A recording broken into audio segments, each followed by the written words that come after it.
एक होता है एक्शन मूवी और दूसरा होता है मार्शल आर्ट मूवी।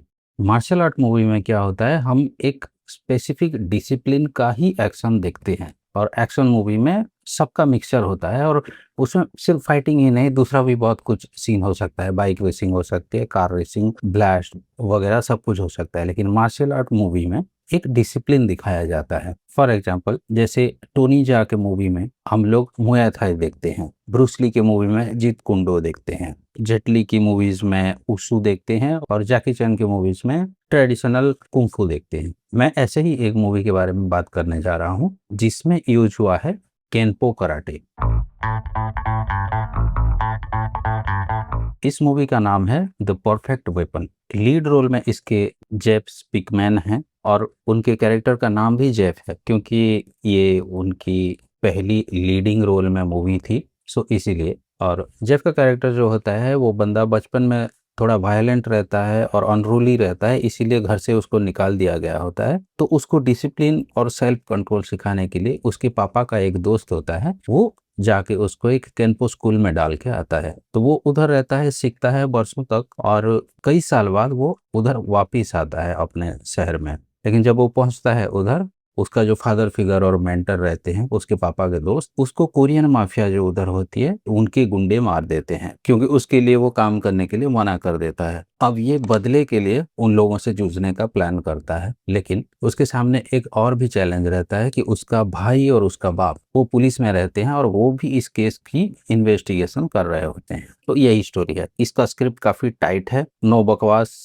इधर उधर का अलग सा ड्रामा नहीं डाला है, इवन इन्होंने कोई लव एंगल भी नहीं डाला है, जबकि उधर एक पॉसिबिलिटी है स्टोरी में। उनका बैक स्टोरी किसी का डिटेल में नहीं डाला है, जस्ट छोटा एक फ्लैशबैक है, उसको छोड़ के और कुछ नहीं है, डायरेक्ट एक्शन पे। बट इसका मेजर अट्रैक्शन जो है इसके वो एक्शन सीन्स और ये मार्शल आर्ट कैंपो जो है, क्योंकि ये इसका फाइटिंग स्टाइल भी अब देखोगे तो ये बहुत ही अलग लगती है उस टाइम में आए दूसरे एक्शन मूवी से। लेट 80s और अर्ली 90s में एक्चुअली बहुत सारे मार्शल आर्टिस्ट अपना लॉक ट्राई किए थे सिनेमा में, उनमें से ये एक मूवी थी। और इसका एक्शन जो था ये केनपो, अपेरेंटली इसमें डिफेंस भी आप करते हो तो उसमें अटैक करना पड़ता है। सो एक घुसा मारने की जगह पे 5 घुसा ये बंदा मारता है और उसका मूवमेंट जो रहता है काफी फ्लूइड रहता है।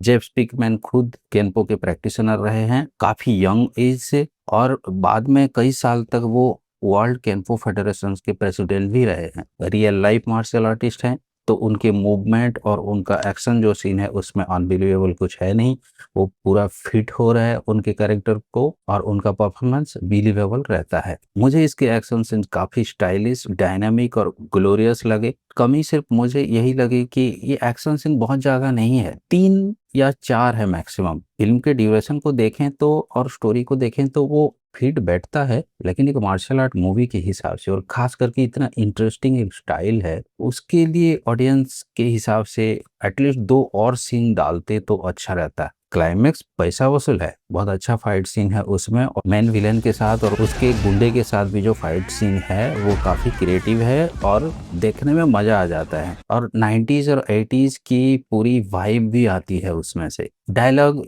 थोड़ा बेटर हो सकता था, बैकग्राउंड म्यूजिक वगैरह थोड़ा स्टाइलिश रख सकते थे, लेकिन इसके एक्शन सीन्स इतना एंगेजिंग और अच्छा लगता है कि उधर आपका ध्यान जाएगा ही नहीं। केनपो मार्शल आर्ट्स के बेस पे इतने सारे मूवीज हैं नहीं, ये एक बहुत इंपॉर्टेंट मूवी है उस स्टाइल को एटलीस्ट बचा के रखने के लिए और उसका डॉक्यूमेंटेशन के लिए। एड पार्कर जो इसके कोरियोग्राफर हैं और अमेरिकन केनपो का फाउंडर भी उनको बोला जाता है, इस मूवी के रिलीज के कुछ दिन पहले वो गुजर गए थे, सो ये मूवी उनको डेडिकेट भी किया गया है। आपको अगर नोस्टैल्जी वैल्यू के लिए या फिर proper old school action movie या फिर एक मार्शल आर्ट मूवी देखना हो, ये मूवी डेफिनेटली देख सकते हैं। मिलते हैं अगले वीडियो में, तब तक के लिए गुड बाय।